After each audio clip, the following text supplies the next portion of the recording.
Welcome back to the weekly Brooklyn property market update brought to you by Engel & Volkers Brownstone Brooklyn. My name is Katrina Carney and I'm joined again by Donald in our Cobble Hill shop. So Donald, we're halfway through the August month now. Yeah, getting there towards Labor Day, coming pretty quickly. So looking at the numbers for last week, we see for 3 weeks, actually, just taking that last 3 week section of data points, 29 deals new to market over that time frame versus 44 going into contract, which is 52% premium of in contract over the new market.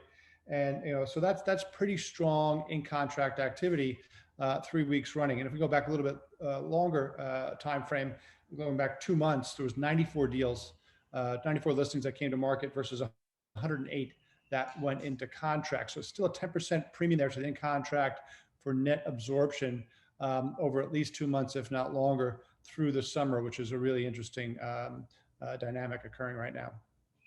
So I suppose the question is, at what point do these absorption rates perhaps make it any easier, particularly for those buyers who are looking for that 3 to 4 million townhouse, that elusive piece of property? Yeah, super busy price range there back in the spring for sure. Out there looking, spending some time walking through these homes for our clients.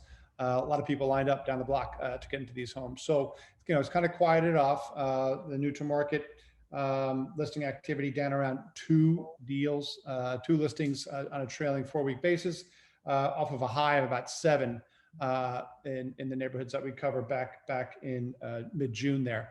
So again, no surprise for this price point as we talk about, and for those who may not be familiar with the seasonality of the Brooklyn market, the higher price points for those in the market, maybe living in the market, they're out of town doing something else. And because of the whole pandemic situation, I think more people are out of town this year than maybe any previous year, just to change of scenery. So in contract, new to market on par with each other right now, but in contract activity had been outpacing new to market listings for quite some time, picking up those properties. So hopefully for those buyers' sake, more inventory does show up post Labor Day for them.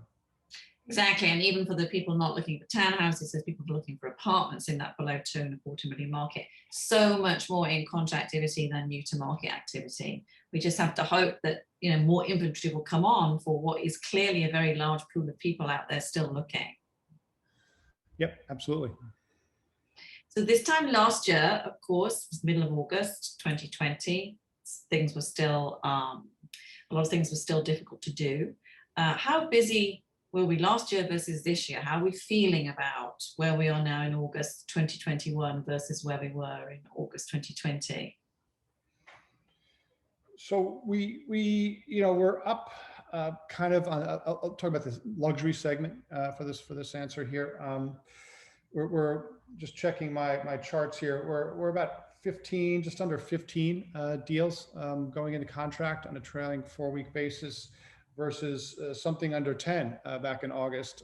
Luxury, smaller piece of the marketplace, under that number, a lot more activity, but still doing better than 12 months ago.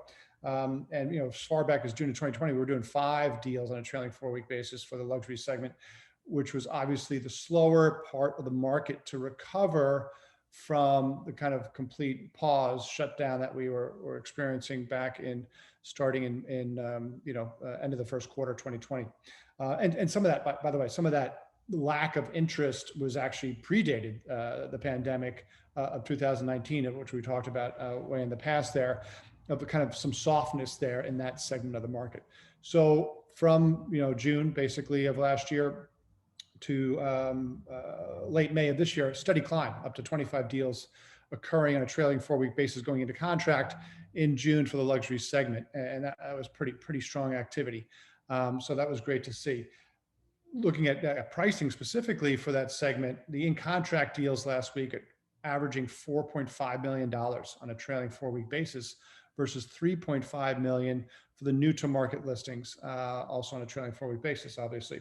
So a pretty big spread there as to what deals were going into contract and what was trickling onto the market. The evidence there is that the higher priced assets, way above 4, as we mentioned in our weekly report, finding buyers, which is a really interesting thing that's happening right now. Just sharing anecdotally, there's more people out there looking for townhouses at the higher price points who are actually from out of town. They don't currently live in Manhattan or Brooklyn. The majority of people that I'm interacting with, and you the same, Catriona, obviously, the things that we have out there in the market, all 95% of those people coming from other places in the States, mostly from the West Coast. So it's very interesting that activity, that type of buyer from that geographic location is interested in committing to something in the New York City metro area and Brooklyn specifically, which is great to see, because again, super weak part of the market there for some period of time. Yes, that is absolutely true. And let's end a little bit on maybe some pricing. So of course, what we don't know is whether or not in 2Q, we do know that there didn't seem to be any necessarily great impact on the prices for things coming onto the market as a result of the activity, no real increases that we were seeing. The question is whether or not when we look at Q3 data and we head into the fall, will we start to see any of that trickle through to the prices that things are coming to market at? Yeah, well, I just touched on it there a little bit with the townhouses, but more broadly, certainly there's potential to see those increases as inventory continues to get drawn down and demand stays the same. And the deals, we have a lag here, obviously, right, and what gets recorded into the public record as to when it closes and as to when that deal goes into contract and then first introduced to the market. So pretty substantial. So I wouldn't be surprised if we do see some pricing that is increasing again year over year. There was peak activity in August last year for in-contract deals, so maybe tough to get right there, but certainly we did in the second quarter, hands down, easily enough, because the prior year was basically almost no participants out there taking any action. So don't have the crystal ball, but based on volume and demand at certain price points, and we always like to stress, not everything is the same, different asset, different price point, different neighborhood. Sometimes there's just not enough of that particular type of supply of that asset to satiate the demand of the buyer. Great. Well, let's check back in next week for more accurate, informed observations on the Brooklyn property market. And it's goodbye from me, and we will see you next week. Have a great week, Catriona. Bye.